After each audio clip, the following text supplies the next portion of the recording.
The river moves like old breath, slow and metallic, carrying the reflection of the Tower of London as if it could drown its own memory.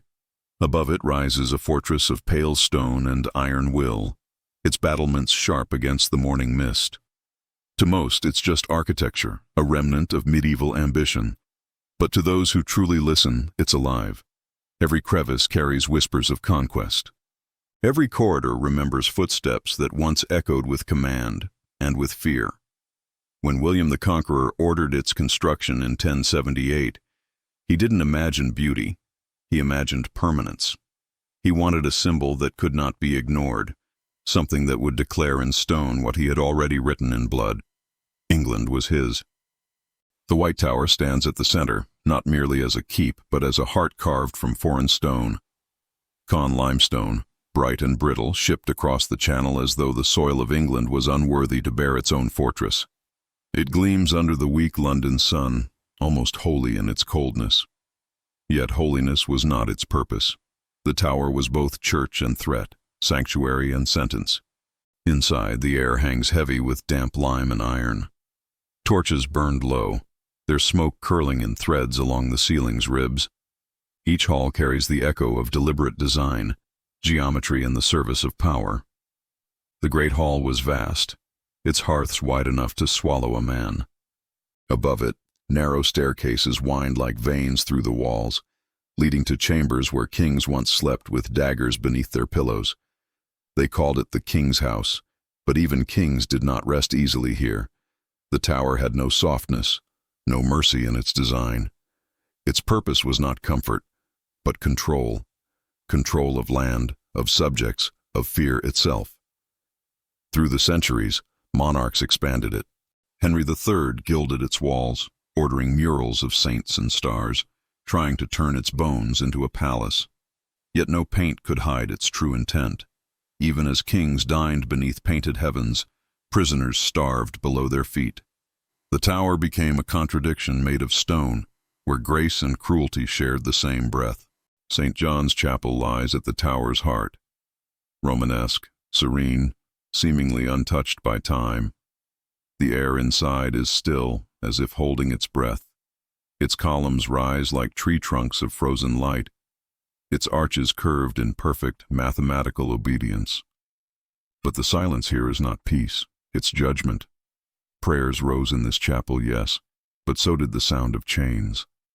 Because even devotion within these walls was never far from domination, it is said that the tower remembers touch, that the warmth of a hand, once pressed against its stones, lingers longer than the hand itself, that the sound of breath, of pleading, of promise, of despair, seeps into the mortar.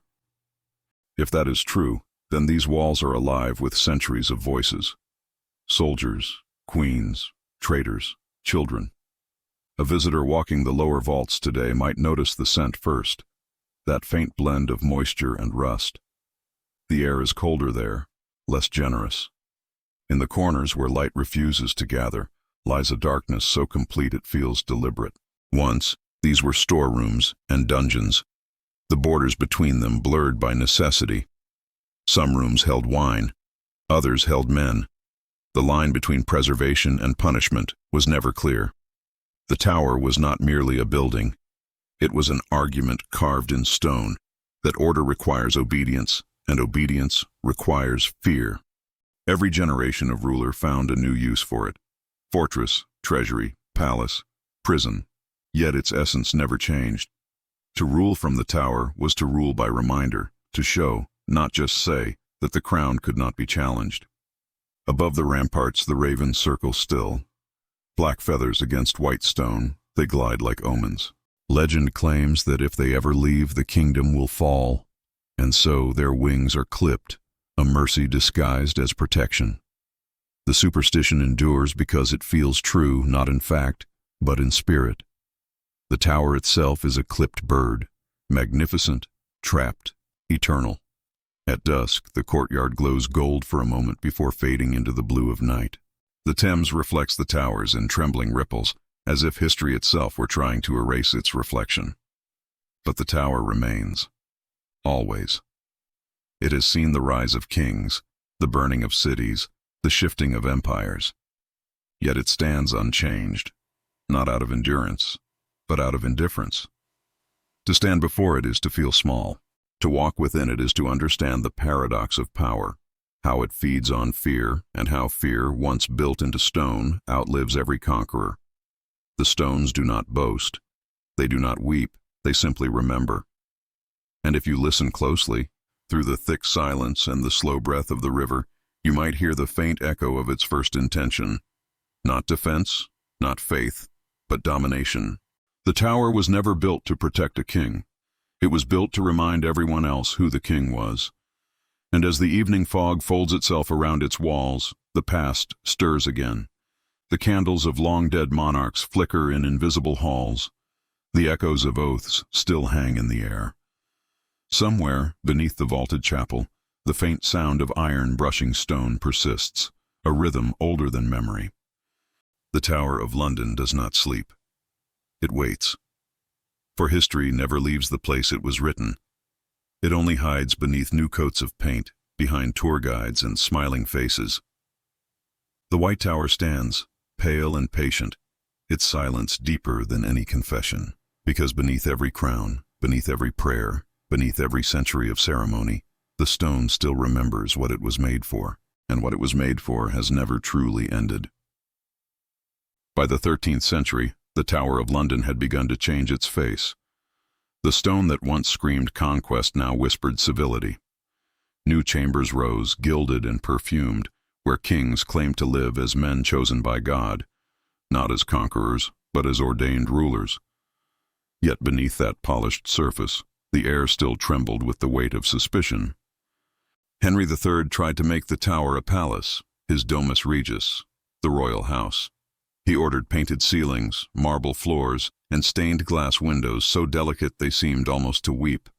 He dreamed of beauty, of refinement within walls once meant to terrify. But beauty cannot bury memory.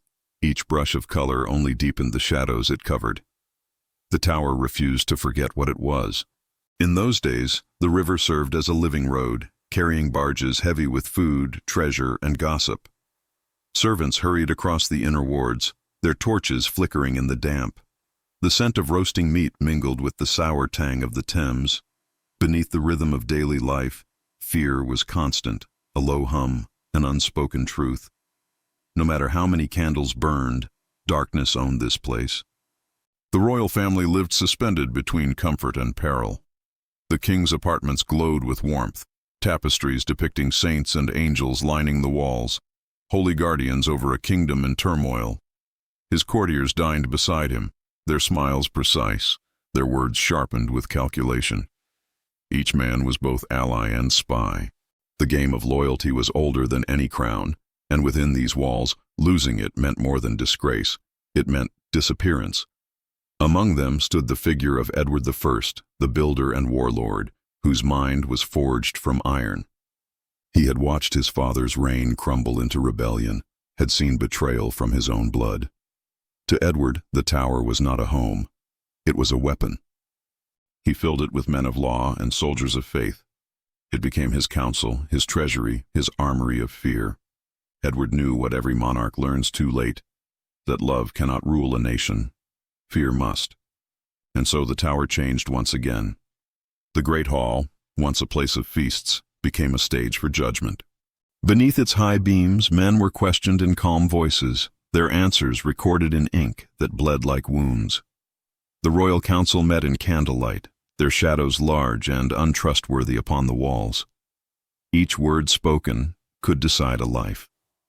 Here began the slow poisoning of the palace, a transformation from majesty to machinery. The courtiers wore their silks like armor. The servants learned to listen without appearing to hear. Even laughter carried an aftertaste of dread. From the outer walls, the people saw splendor, the pageantry of royal processions, the flags fluttering above the ramparts, the armor shining beneath the sun. But inside, another story unfolded. The tower had become a mirror reflecting the sickness of power. It smiled on the outside and tightened its grip within. At night, when the feasts ended and the courtiers withdrew, the silence of the palace deepened. The sound of boots echoed through the passageways, a single guard's rhythm breaking the dark. The king, in his chamber, prayed for a loyalty he could never truly possess. And below him prisoners slept in straw, their dreams filled with the same word whispered across generations: mercy. The architecture itself betrayed intention. The staircases coiled in defense, always twisting to favor the sword arm of the king's men. The arrow slits drew in light like a grudging breath. Even beauty was bent to purpose. One chamber stood apart, the Wakefield Tower, where the council gathered and the law was given its voice. The air there was thick with candle smoke, and the scent of wax lingered like a confession. It was in this room that names became crimes, and silence itself was suspicion. No chains rattled here. This was the quiet cruelty of signatures, not swords. And yet, above it all, the king sought to believe his power was divine. In St. John's Chapel, he knelt beneath the arches, his breath echoing softly against the stone. His prayers were long, his faith absolute, but faith bends easily when joined to fear. The more he prayed, the more he doubted. The more he ruled, the more the tower ruled him. Servants said he sometimes walked the battlements alone at dusk, gazing over the river as though searching for forgiveness. But the Thames gave none. Its waters carried too many secrets, too many bodies, to answer his prayer. Over time, the royal family left for safer walls: Windsor, Westminster, palaces of open air and sunlight. The tower remained behind, emptied of laughter but swollen with its own importance. It had tasted blood and faith alike and found them equal. Even as a palace, it could not escape its nature.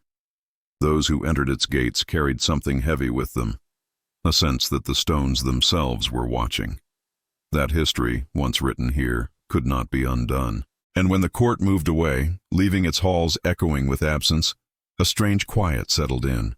The rooms still smelled of tallow and smoke. The great hearths were cold, but their soot remained like fingerprints. The banners faded, but their ghosts clung to the air. Visitors today see those same chambers restored, the walls scrubbed clean. But beneath the restoration lies a silence that cannot be erased. It is not the silence of peace. It is the silence that comes after a scream. For in the tower's long life as a royal palace, the true enemy was never rebellion or invasion. It was belief, the dangerous faith that power can be righteous. And as the centuries passed, that belief would harden into something far darker. The tower's gilded halls would become its own undoing.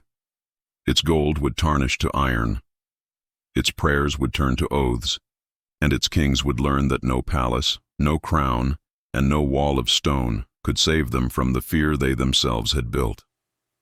The walls did not change, only the names of the guilty did, and as torches dimmed along the corridors of the royal court, the tower waited again, ready to return to what it had always been, not a house of kings, but a stage for their reckoning. By the 16th century, the Tower of London was no longer a palace. It was a machine. The music had faded. The royal laughter had turned to whispers of accusation. The Tudors hadn't inherited a home. They had inherited an engine of fear, built from stone and silence, perfected to enforce obedience. And under King Henry VIII, that engine began to turn with cruel, devastating precision. The very place meant to guard the crown now became the place where that crown devoured its own.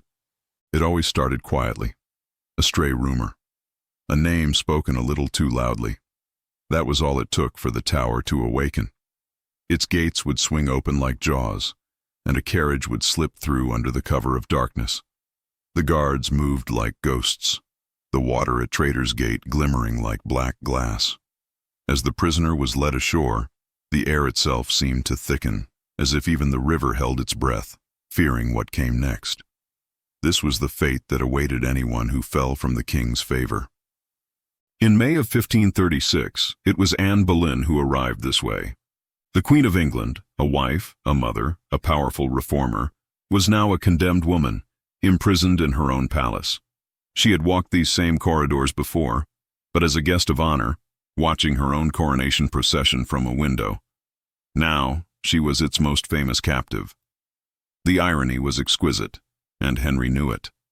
The tower had become his personal theater, and Anne, his queen, was about to become its star performance. The accusations against her, adultery, incest, treason, were just the language of politics, not justice. The court had already decided her fate. The trial was merely a ceremony. Anne's imprisonment was unlike any other. She was held in the Queen's house, a timber-framed residence built inside the fortress walls, a place that once echoed with royal laughter and vows of love. Now, those same walls absorbed her desperate prayers for mercy. Servants brought her food, letters, and a heavy, suffocating silence. Even they were afraid to meet her gaze for too long. Outside, the tower prepared for its grim spectacle. A scaffold was built on the green, its wooden boards scrubbed clean, fresh straw laid down to soak up the blood that was sure to follow. A skilled swordsman was summoned from France, a gesture of mercy, they claimed, because a queen's neck deserved an elegant end. But when the outcome is already written, mercy is just cruelty in disguise. In the days leading up to her death, Anne wrote letters proclaiming her innocence, her faith, and her heartbreak over Henry's heart, which had turned to stone. Perhaps she hoped that if England wouldn't remember her truth, the tower itself would. And maybe it did. Her name remains, carved faintly into its walls, a fragile but unyielding testament against the centuries. On the morning of her execution, the sky was a pale, washed-out gray, the air unseasonably still. The famous ravens of the tower gathered in the rafters, watching with an ancient, indifferent patience. When Anne stepped onto the scaffold, she smiled. It wasn't a smile of peace, but one of pure defiance. She prayed for the king. She knelt. She whispered her forgiveness, and when the sword fell, the tower became silent once more, as if it was exhaling a breath it had been holding for centuries. Anne Boleyn wasn't the first to die within those walls, and she certainly wouldn't be the last. But her execution cemented the tower's true identity, a mirror reflecting the monarchy's cruelty disguised as justice. After her came others. There was Thomas More, who chose his conscience over obedience to the king. There was Lady Jane Grey, the tragic 9-day queen. And of course, the 2 young princes who vanished inside the bloody tower, their fates forever written only in whispers and rumor. Each new story added another layer of dread to the walls, another chilling echo in the darkness. You can still feel their presence today. In the Beauchamp Tower, the stone walls bear their names. You can see carved prayers and desperate messages, etched by trembling hands. There are Latin inscriptions promising salvation, initials of lovers joined in faith, and simple words pleading just to be remembered. The stones hold all of it, like the pages of a dark, unwilling gospel. What happened within these walls wasn't madness. It was method. It was the machinery of fear operating at full precision. Torture was officially rare, but that rarity only made it more terrifying. In the vaults of the White Tower, men were stretched on the rack, their bones groaning under the pressure. Others were hung from iron collars until a confession replaced their silence. The sound of tightening metal became the anthem of absolute authority. They called it examination. They called it duty. They called it protecting the realm. But the tower knew better. It had learned to recognize the hollow tone of hypocrisy. It had seen far too many kings kneel before their own paranoia. In those years, it said that even the animals in the royal menagerie knew fear. The lions, leopards, and apes, once kept for royal amusement, grew restless. Their roars became rarer, their cages darker. Visitors swore that their cries started to mimic the sounds of the condemned prisoners. Eventually, the animals were moved away. The tower no longer needed them to be terrifying. It had become its own beast. By the time Elizabeth I took the throne, the tower's shadow stretched far beyond its stone walls. It wasn't just a place anymore. It was an idea. It was the idea that dissent could be erased, that loyalty could be forced by fear. Protestants, Catholics, courtiers, poets, all found themselves caught in its cold stone embrace at one time or another. Elizabeth herself had once been a prisoner here, locked away by her own sister Mary. She walked the same halls that would later echo with her triumphs as queen. But the tower remembered her fear more than her victory. Even as monarch, she never slept easily in its sight. Every ruler, every generation tried to master the tower, to turn it from a weapon back into a relic. But none of them ever could. Its silence was too deep, its walls too honest. Because the tower doesn't serve kings or queens. It serves human nature, our hunger for control, our need to make fear visible. It stands today as the architecture of power's guilty conscience. And as the centuries passed, the line between palace and prison vanished completely. To enter the tower was to surrender the illusion of safety. The same corridors that once carried royal processions now carried the lonely footsteps of the condemned. London grew up around it, becoming a vast, loud, and restless city. But even as modern skyscrapers rose toward the sky, the tower remained still, a monument not to glory, but to the terrible cost of it. Its stones no longer needed guards to enforce their will. They had become their own authority. Crowns changed, faiths shifted, and banners fell. But one truth endured. The tower was never finished. Because tyranny, once you give it walls, doesn't just crumble. It waits. And as dawn touches its battlements each morning, the pale stone catches the light, looking soft, almost beautiful, as if it could disguise everything it has done. But beauty is always most dangerous when it's hiding a lack of remorse. The tower doesn't mourn. It doesn't forgive. It only watches and waits for the next name history will deliver through its gates. Thanks for watching. If you found this story as fascinating as I do, make sure to like and subscribe for more dives into the dark corners of history. By the 17th century, the Tower of London had become something stranger than a fortress and crueler than a prison. It was a witness, ancient, patient, and unwilling to forget. Every monarch who reigned over England tried to tame its legacy, yet each one just left another scar on its stones. The monarchy changed faces, faiths, and flags, but the tower remained, unflinching, waiting for the next soul it would consume. When Charles I ascended the throne, the air in England thickened once again with whispers of divine right and rebellion. His belief in the sacred power of kings was unshakable. His enemies' belief in freedom was even stronger. Soon, Parliament and the people turned against the crown, and the kingdom split in two. Civil war tore across England. But through all the noise of muskets and sermons, the tower stood silently, observing the slow unraveling of an authority it had long fed upon. The prisoners returned in waves. Soldiers loyal to the king were locked behind its gates, accused of treason against their own nation. Then came parliamentarians, accused of betraying their cause.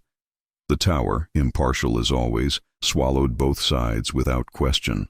Its cells echoed with the same old hymns of fear, just spoken in new accents. But it was in 1649 that the tower witnessed the unthinkable. Charles I himself, the anointed ruler of England, was imprisoned, not as a conqueror, but as a captive. For the first time in centuries, the tower held not a traitor to the crown, but the crown itself. Inside the lieutenant's house, Charles waited, calm and resigned, as Parliament prepared to put him on trial. His guards spoke of his dignity, of how he refused to bow his head even as his power crumbled. Yet in his solitude, he must have heard the echoes, the footsteps of Anne Boleyn, the weeping of Jane Grey, the murmurs of every soul who had believed the tower's walls could contain fate. When he was led away to his execution at Whitehall, the tower did not release him. It only extended its shadow. His death was meant to free England from tyranny, yet the silence that followed felt heavier than any crown. The axe fell, and for a brief moment, it seemed that the tower might finally rest. But the Tower of London never rests. A decade later, the monarchy returned with Charles II, and the machinery of fear began to turn once more. Enemies of the crown, spies, and dissenters filled the cells again. One of them, a young man named William Penn, would one day found Pennsylvania. Another, Samuel Pepys, left behind words describing the damp, claustrophobic chambers and the dread that lingered even in daylight. The yeoman warders, once protectors of royal property, became keepers of secrets. They learned to read fear in silence, to tell by a man's trembling hands whether he'd seen the rack or the block. Each new prisoner brought a different kind of story, some of politics, some of faith, all ending in the same place, the slow erosion of hope. The centuries ground onward. By the time of the 18th century, the tower's reputation had hardened into myth. The executions grew fewer, but the ghosts multiplied. Even those who walked free carried invisible chains, for London itself had absorbed the tower's fear. The sight of its white walls against the grey river was enough to silence conversation. Parents whispered of it to frighten children. Soldiers passed it and touched their swords in uneasy respect. It was around this time that the last execution on Tower Green took place. Simon Fraser, Lord Lovat, was beheaded for treason in 1747 after the Jacobite rebellion. The crowd gathered as if for a spectacle, but when the scaffold collapsed moments before the act, killing several onlookers, the people fell quiet. Even the executioner crossed himself. Some said it was the tower rebelling against its duty. Others said it was simply tired of pretending justice and vengeance were different things. After that, the tower changed again. Its dungeons emptied, its purpose blurred. For a while it served as an armory, a treasury, a place for soldiers rather than prisoners. Yet, beneath the surface, the stones still hummed with memory. During the Victorian era, as Britain reached its imperial zenith, tourists began to visit. They came seeking history, not horror, but history, the tower reminded them, is horror polished by time. Guides told stories of ravens, of ghosts, of doomed queens, while their footsteps echoed through the same halls that had once heard the cries of the condemned. The ravens, those black-winged sentinels, became the tower's guardians in legend. If the ravens ever leave, the kingdom will fall, people whispered. So the guards clipped their wings to make sure they stayed. Fear had merely changed its shape, from chains to superstition, but it was still fear all the same. By the 20th century, the tower seemed almost harmless. Tourists laughed beneath its walls, and postcards painted it gold in the evening sun. Yet even then, it waited. When the Great War came, it welcomed prisoners again, spies this time, caught between worlds of loyalty and betrayal. Men from Germany stood where English kings had knelt, and bullets replaced the sword as the instrument of finality. One of the last to die here was Joseph Jacobs, a German agent executed by firing squad in 1941. The sound of shots echoed through the tower grounds, startling the ravens into brief flight. The same walls that had seen beheadings, hangings, and torture now bore witness to modern warfare's cold precision. And when it was over, when the guns were silent and the prisoners gone, the tower stood unchanged. Its stones did not rejoice, nor weep, nor crumble. They simply endured, as they always had. Because in truth, the Tower of London has never been a building. It's a reflection, a mirror held up to every era, showing how quickly justice becomes vengeance, how thin the line between order and tyranny can be. Monarchs, rebels, soldiers, and tourists, all have looked upon it, and in its pale reflection seen themselves. The crown, the axe, the bullet, these were only tools. The true weapon was fear, and the tower had perfected its use long before men gave it a name. Now, as the Thames glides past its walls and the city lights shimmer on its moat, the tower seems almost asleep. But beneath its calm facade, something ancient still stirs, a memory too heavy for stone, too cruel for history to erase. Because the tower does not belong to any one king or kingdom. It belongs to the silence that follows their fall. And even as the world rushes forward, the tower waits, unchanging, watchful, and patient. For the next time humanity forgets that power, once caged, never stays quiet for long. Thanks for watching. If you found this journey into the tower's dark heart as fascinating as I did, make sure to like, subscribe, and hit that bell icon for more stories from the shadows of history.